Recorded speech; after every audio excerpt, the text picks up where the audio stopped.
we have clearly seen since January 23rd an Islamic resurgence in the Middle East.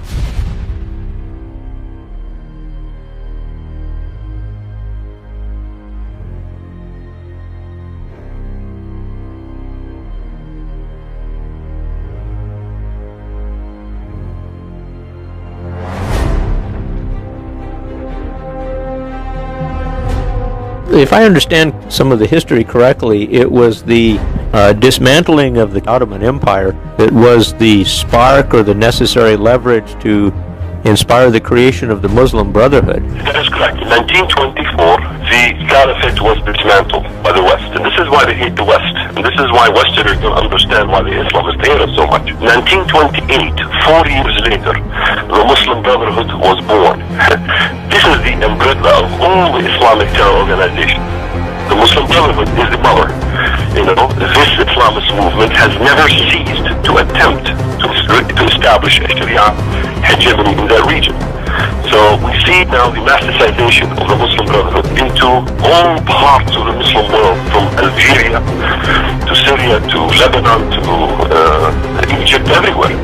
And the MBs are about to take over in at least 3 to 4 countries in the Middle East. The so-called Arab Spring, which has seen radical Islamists rise to power in Egypt and across the region, has left Israel increasingly isolated.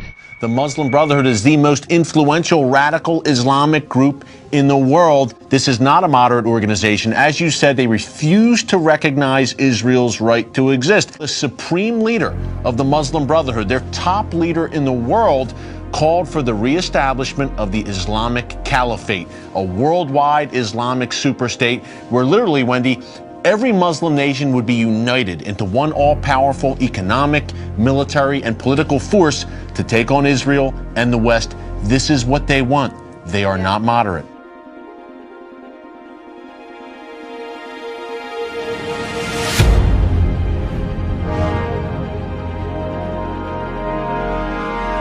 To dismiss this ideological fervor that is at the basis of the Muslim Brotherhood because they cloak it in nonviolence, or at least not direct violence, terrorism, is a grave mistake. مفهوم الحرب عند الإخوان هو يبدأ المبادئة بهدف أسلمة المنطقة وأسلمة العالم، فهو مضطر كفكر إخواني مضطر إلى إشعار. I'm afraid for war. I believe that the Islamists, when they get control, they will line up against Israel, and we'll see another round of wars like we saw in '67 and later in '73. The deputy head of the Brotherhood reportedly said they will not recognize Israel under any circumstances. Dr. Bashad Rayoumi added that Israel is seen as an occupation entity and a criminal enemy. I am keenly aware of the dangers of radical Islamic influence in every one of these countries. It is a huge danger. The Muslim Brotherhood in Egypt, in my view, is a great threat to democracy. Anybody who advocates Sharia law certainly isn't our kind of Democrat. And so this is probably the most dangerous time that in recent memory in the Middle East, due to the implications throughout the region, not to mention the implications as far as Israel is concerned. Do you see it as negatively as that? A, are we losing? And B, do you see Egypt as part of a growing Islamic caliphate in the Middle East? Our job is to act that it doesn't unfold that way. استيلاء الإخوان على رئاسة الدولة معناها أنك أنت تبدأ أسلمة الكل بداية من القمة حتى القاع. History made in the Middle East this morning. Egypt will have a president who is a member of the Muslim Brotherhood.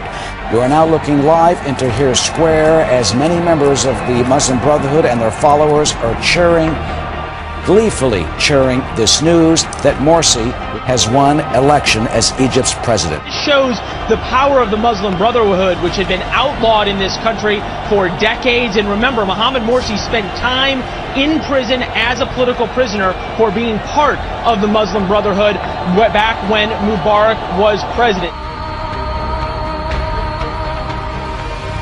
ان العسكر مش هيرحل بسهوله، ولسه ما رحلش بخصوص محمد مرسي.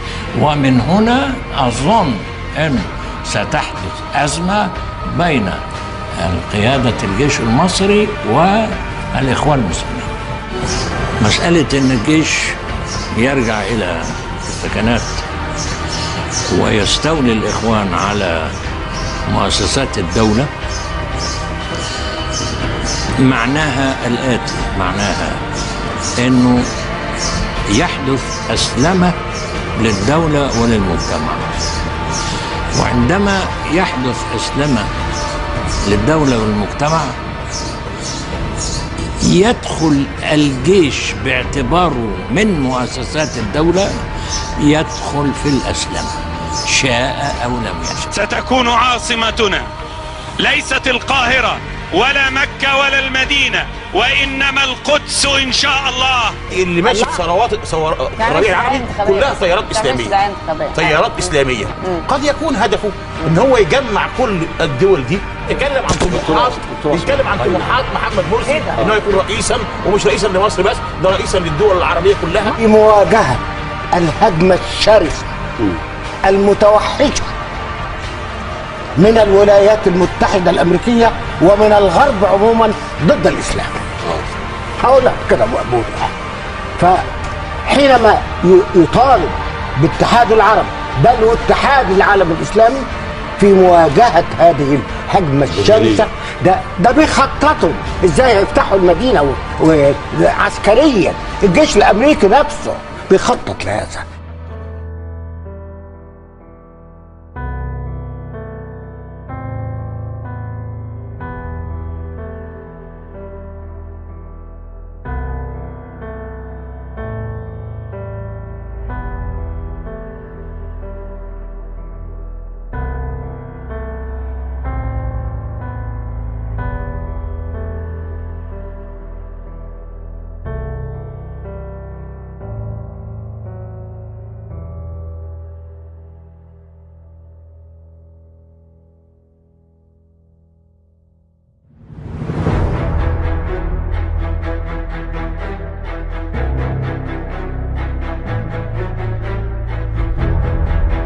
So it looks like some kind of trans-Arab caliphate is being formed now. These are all shades, different shades of the original Muslim Brotherhood.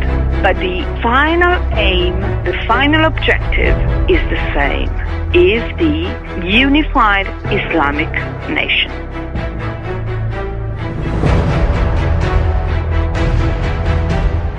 This was an organization founded a long time ago for the purpose of cleansing the Arab world and the Muslim world of Western influences. يقول لك لا احنا نؤمن بالديمقراطية ولكن بمرجعية إسلامية. يعني ايه بمرجعية إسلامية؟ يقول لك الشريعة الإسلامية اللي تطبق. طب ايه لزوم الديمقراطية بقى؟ قالوا الدستور قرآننا، كأن الدستور حاجة عظيمة جدا يعني. لكن الإمام البنا رحمة الله عليه قال لهم لا، بل القرآن دستورنا، بل القرآن دستورنا كان وسيبقى. الشريعة ثم الشريعة ثم الشريعة. حلم الإخوان إقامة الدولة الإسلامية الموحدة. Zira bu enkazın altından yeni bir uygarlık çıkacaktır. Yeni bir medeniyet çıkacaktır. Ve bu medeniyet inanıyorum ki 21. asırda İslam medeniyetinin öne geçtiği asır olacak. أمة ستعود، أمة الإسلام. رغم هذا الانكسار، رغم هذا الانكسار، رغم استعلاء الغرب، رغم استعلاء الغرب. تعالوا شوفوا الترتيب الإلهي. الترتيب الأول الخلافة هترجع، بعد كده المسلمين يعيشوا في رخاء رهيب، يا اقتصاد قوي جدا، أقوى اقتصاد هيكون عند المسلمين. معقول يا شيخ سالم معاك دليل على كده الكلام بتاعك ده، ولا انت بتقول كده كلام النهارده؟ ايه اللي حصل لك؟ انت مريض ولا ايه؟ والله ما انا مريض، ده انا بكلمكم كلام حق والله. عودة الخلافة الراشدة على منهاج النبوة حق ويقين، وكل من عنده إيمان بالصادق المصدوق يصدق هذا الوعد. This is big talk. The rise of Khilafah. This is a big deal.